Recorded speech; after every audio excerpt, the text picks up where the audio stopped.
Hello, friend. Welcome to Grandpa's Horror Stories. Don't forget to like, subscribe, and comment your own stories. They say that when an animal is caged, the animal will go through several stages of acceptance. Firstly, they will explore their new environment, experiencing the dimensions of their space. After realizing they are now trapped, the animal, let's say a chimpanzee, will begin to scream. This is the second stage, where the animal screams and shouts for freedom, now knowing they are trapped. After some time, the animal falls silent, now entering the third stage. It can take weeks to arrive at the third stage of acceptance, but the animal usually becomes docile and easy to manage. Knowing the cage is now their home, where they live and where they will die. My name is Prisoner 24,751. I don't remember my actual name. I spent years residing in a prison facility. I don't remember what had happened either to end up in a place like this. My memories are fuzzy.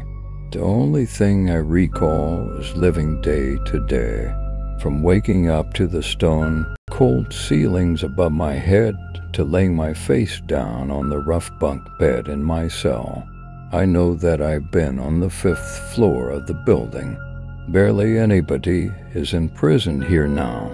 When I arrived, met with shots and calls from other inmates, I was a young man, now old and tired. I spend my days here. My only solace is the occasional passing of a prison guard bringing food to my cell. I think his name was Alan, or maybe Roger, a rather large man, and the only other person I have ever seen on this floor. At one point there were several inmates down here. Now, I feel that I'm the only one left, forgotten and abandoned to the dregs of the world. No windows exist on this floor, no clocks or call-outs, just the tinkling of fluorescent bulbs overhead that shine, spaced out every few feet from each other to light the hallways. Each cell has its own light source built into the ceiling of the cell to avoid prisoners reaching up and doing something to end their misery. The only way I measure time now is between meals. 2 times a day, or is it 3 times a day? It's hard to be sure without any other method. I just have to assume it's twice a day. A loud tapping echoed from beside the door, causing me to rise from my bed. A slim guard tapped a nightstick on one of the metal bars before sliding a metal tray across the floor. He looked down at me as I bent down to pick up the tray. Different foods had been blending together into a greasy slop that sat on the tray. The guard continued looking over at me, waiting. I looked at the man. He seemed rather young, clean-shaven and well-groomed, but his clothes hung loosely around his body, far too big for his skinny frame. I gave him a weak smile. No utensils? You must be new here. My attempt at small talk was ignored, the guard responding by giving a 1,000-yard stare, waiting for the tray. With a sigh, I used my fingers to begin eating the mess before me. The slick, wet squelches as I picked up the food between my fingers did nothing to improve my appetite, but I had to eat. Slurping and sucking the food from my fingers, I continued.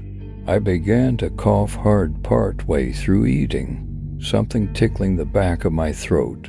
Coughing harder, something fell from my mouth back onto the tray into the slop of food. I squinted to focus my eyes against the flickering lights to look at my tray and dropped it in disgust. As I stared at the food, it thrummed, pulsing. As though it had a heartbeat, the food was swarming with maggots. I began to retch into the nearby basin that served as a toilet, trying to remove the contents of food I had just eaten. An echoing laugh sounded from behind me, coarse and cruel, a deep, hollow laugh that made my bones shiver. I turned to see the guard had gone, including the tray of insects that I had dropped to the floor. I crawled back to my cot, lying there clutching my stomach. The thought of those bugs still sitting inside my guts made me feel queasy, but I couldn't expel anything else. I must have fallen asleep. A sound above had awoken me, the tinkling of the light bulb as it flickered overhead. It hadn't done this before, but it began to flicker rapidly, making the sound of somebody lightly tapping on glass. I stared at the light, the constant flickering something new in my drab setting. A loud pop, and the light went out. A few seconds passed, and I heard several more pops in the distance. I rushed to the front of my cell, pressing against the bars to look down the hallway to see the lights go out one by one. As the last one in the distance blinked on and off, that's when I saw it. A skinny frame with clothes too large to wear.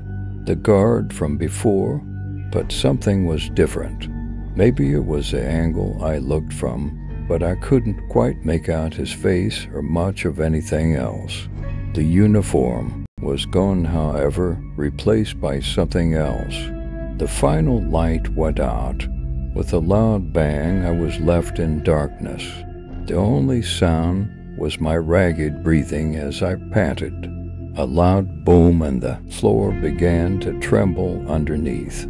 I ran to my bed, hugging my legs close to my body as I closed my eyes tight. This isn't happening. This isn't happening. I muttered to myself as I waited for the shaking to stop. Another loud boom, closer this time, and then a deep, gravelly voice echoed beside me. "Are you sure that it isn't real?" The voice rumbled. I turned my head towards the voice, refusing to open my eyes for fear of what I may see in the inky darkness that my eyes would soon adjust to. "Stop it!" I screamed at the voice. Silence. I slowly opened my eyes, but nothing was around me. I slowly got up from my bed, back to the floor, and inch by inch moved to the cell door. Surely somebody had realized that the lights were out, that something was wrong. After what felt like hours, I moved back to the bed and closed my eyes. I just need to sleep, and everything will be fine after. This is just a bad dream, and sure, I don't know how long it's been since the lights have been out. I haven't eaten. Every now and again I hear tapping in the distance. I step over to the door to look out from my cell. My eyes have adjusted to the darkness, and I can see shapes in the distance, shambling movements. "Hey," I shout out, "can you help me?" The figure turns towards me and begins to move with an odd quickness, dragging its body across the floor. An odd, broken figure.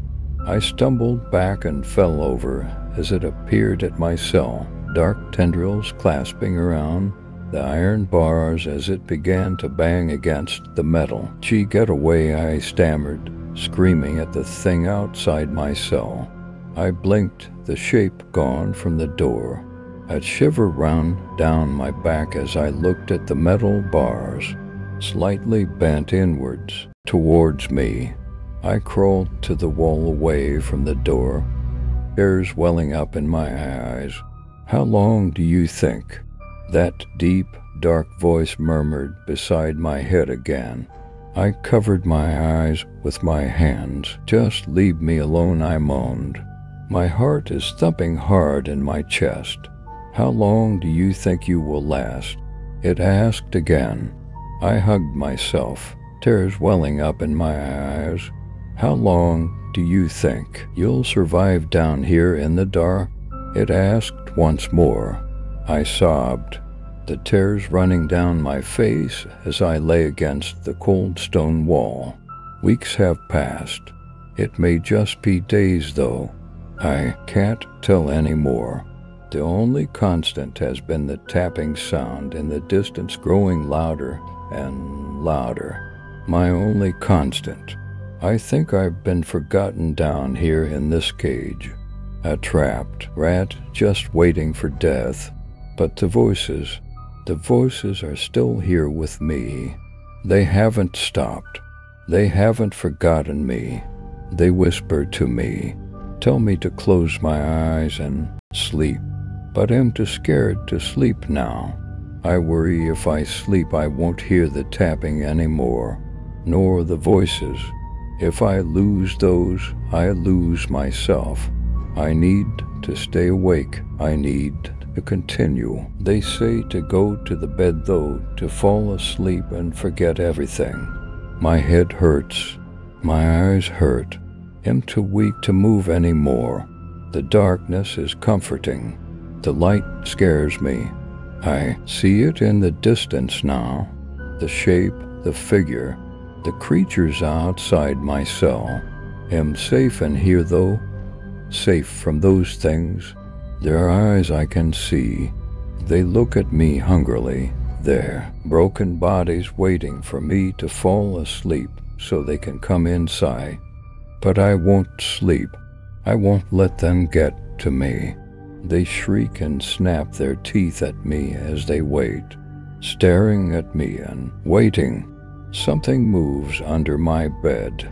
I reach out and grab it, angrily tearing it away. The thing squirms in my hands, but I grip it tightly until it stops and I smile. Finally, some food. I bite down, black ichor seeping from its body into my mouth, giving sustenance. Some food at last. Maybe I can live a little longer. Maybe I can wait this out. I tear at the thing from under the bed, pulling and ripping its flesh as I chew it vigorously. Another one, it stares at me with dark eyes, but I wrestle it down and begin biting at its neck, ripping and tearing with my teeth until it stops moving. A black stained smile spreads across my face. I won't die in this forgotten cage. I'm going to survive. Alan. What happened here? A well-dressed man asks a prison guard. Hard to say, Alan responded, looking over at the body in the cell. The building went on lockdown, and this floor was inaccessible for a couple weeks. We didn't even realize there were still inmates down here. The prison warden looked into the cell and gagged slightly, stepping back out. The smell was unbearable. "Was this your floor?" he asked Alan. The guard nodded. "Yes, sir." But everyone had been moved. This floor was to be closed down. We weren't using it anymore for prisoners. Alan looked in at the cell, at the body that lay slumped against the wall. The legs were mangled and torn, chunks of flesh ripped down to the bone, and a bloody smile lay on the prisoner's face. He must have been desperate down here for so long. It's not surprising he went crazy being there in the dark for so long. Alan looked over at the warden, a grim smile on his face. What should we do with prisoner 24,751? Throw it in the furnace with everything else in the cell and get somebody to look at the plumbing. The plumbing?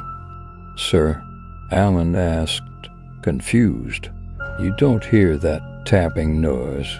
It's likely to drive someone to madness. They say that when an animal is caged after the third stage of acceptance, another stage can appear, madness. Being trapped for so long, they quickly grow wild and angry, seeing things that aren't there and doing strange things losing their mind in such a small, confined space. That is the fourth and final stage of being a cage animal, as all that awaits them afterwards is death. Credit J. Morton.